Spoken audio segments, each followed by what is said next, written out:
subscribe Berita Surakarta.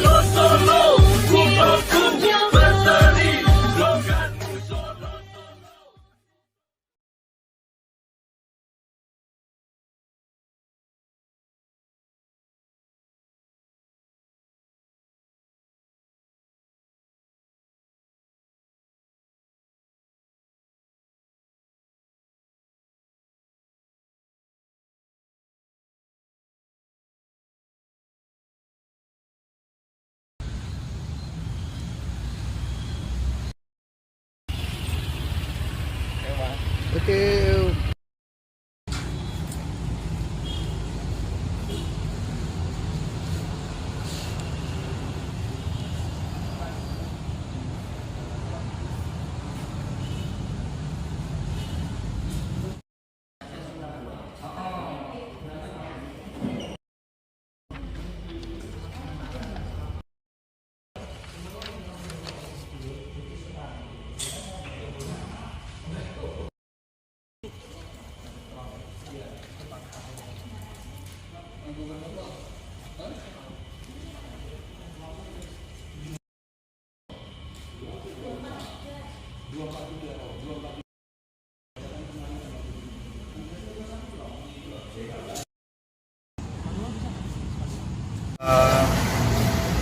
Ini kami datang ke PN Surakarta, kami mendampingi klien kami yaitu Dr. Andes Aryono Lestari.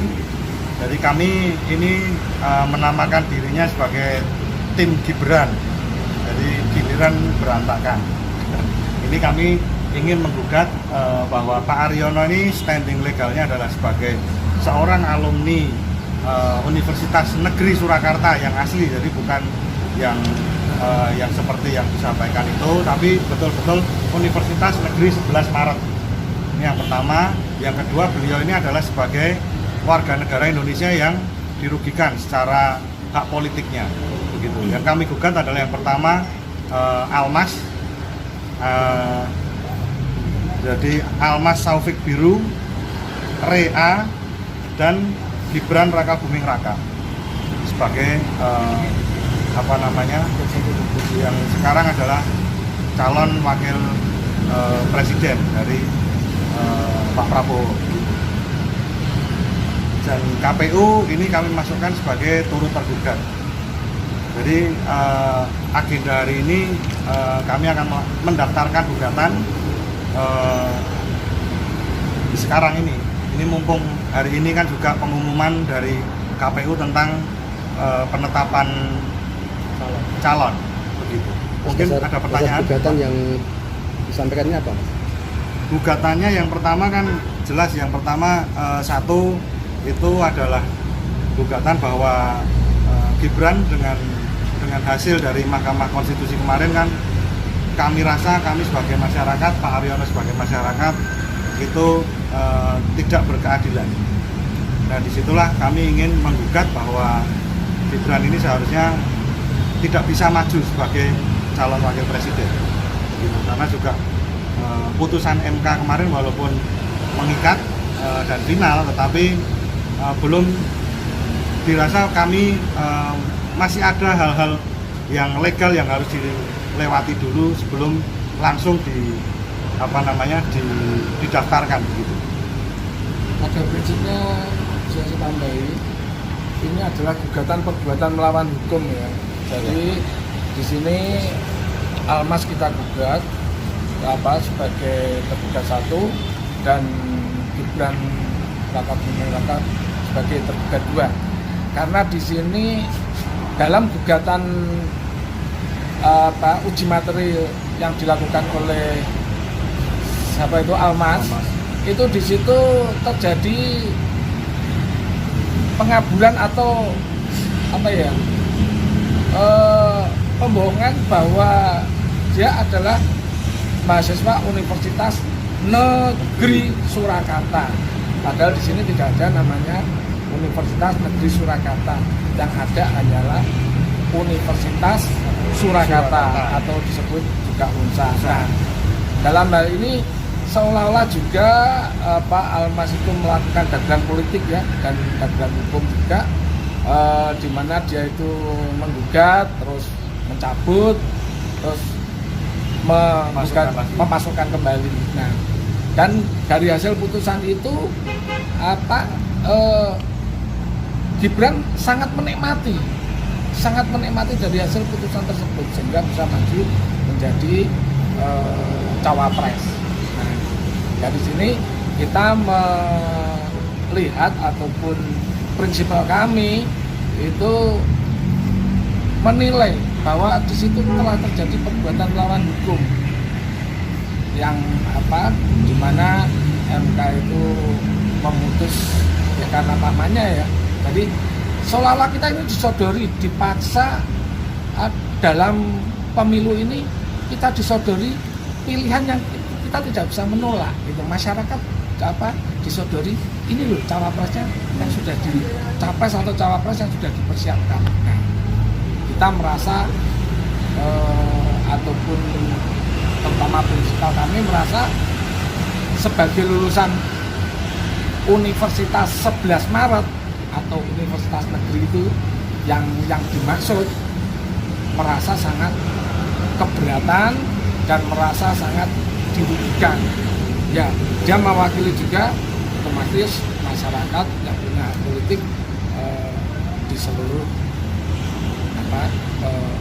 Indonesia yang jumlahnya notabene DPT-nya kalau nggak salah 204 sekian juta gitu. Nah, gitu. Mungkin Pak Aryono mau Terima kasih. Saya memang sebagai warga masyarakat merasa sangat terusik dengan putusan Mahkamah Konstitusi yang diajukan oleh Almas itu, karena menurut saya itu betul-betul menabrak hukum. Bahkan Profesor Dr. Yusril Issamahendra itu mengatakan itu penyelundupan hukum. Dan Jokowi termasuk putranya Gibran itu sama sekali tidak menganggap itu pelanggaran hukum. Kita melihat dia biasa-biasa saja, tenang saja, malah bangga. Terakhir Gibran ngomong bahwa kami akan menang dalam satu putaran. Sombong sekali dia. tenang saja Pak, saya sudah ada di sini. Tenang Pak Prabowo, tenang saja Pak. Saya sudah ada di sini. Mestinya Pak Prabowo pun tersinggung, terhina dengan itu karena dikecilkan seolah-olah Pak Prabowo tidak bisa menyelesaikan apa-apa kalau tidak ada Gibran. Ini menyakitkan banget. Dan satu hal lagi, bahwa kalau Gibran disebut sebagai mewakili kaum muda, tidak. Karena kaum muda yang harus diwakili itu mereka yang berjuang dari bawah, berdarah-darah. Itu baru kaum muda. Tapi kaum muda yang langsung dari anak kecil menjadi langsung cawapres, itu tua sekali prosesnya. Itu sangat tua dan itu mengganggu demokrasi. Ini yang saya gugat itu. Jadi saya memberanikan diri untuk menggugat karena saya warga negara dan saya mewakili yang lainnya. Mudah-mudahan kalau gugatan ini berhasil kita akan bagi-bagi itu ke teman-teman warga negara semua. Kalau kami optimis dengan gugatan ini karena yang jelas sudah ada putusan dari MK yang menyatakan bahwa Pak Usman sebagai pamannya Mas Gibran itu jelas sudah disanksi berat oleh MK walaupun dicopot beliau sebagai ketua Mahkamah Konstitusi, walaupun memang tidak dipecat secara tidak hormat gitu. Tetapi beliau tetap menjadi anggota Mahkamah Konstitusi. Di situ jelas bahwa ada permasalahan hukum yang fatal, bahwa ada pelanggaran hukum yang dilakukan oleh ketua MK Pak Anwar Usman.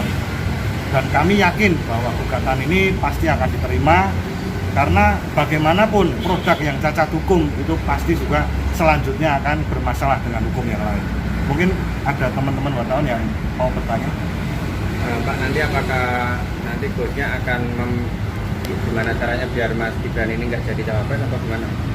Yang pertama, tuntutan kami jelas bahwa seorang cawapres atau capres yang berkompetisi di negara ini yang tidak melewati aturan yang sesuai, apalagi melanggar dan lain sebagainya, tanpa etika dan lain sebagainya, kami sebagai warga negara merasa demokrasi ini harusnya tidak seperti ini hari ini.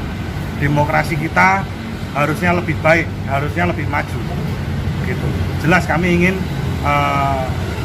apa ya istilahnya bukan apa-apa, tapi kami tidak ingin bahwa seorang calon yang secara legalitas itu belum memenuhi tetapi dipaksakan untuk memenuhi, itu kami tidak setuju. Yang pertama itu.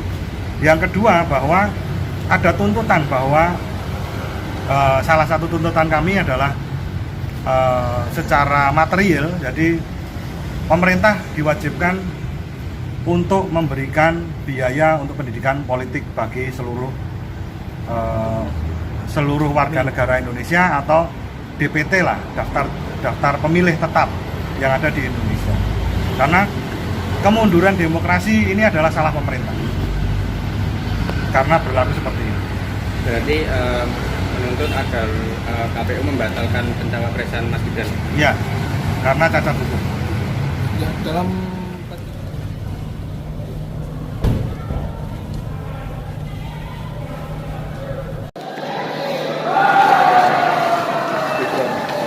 Udah. Mas yang rencana peletakan batu pertama RS Emerald itu ada bulan ini Mas? Tanggal 23. Pak Jokowi langsung atau nanti dari kementerian aja Mas? Pak PJ Gubernur. Oh Pak PJ Gubernur. Di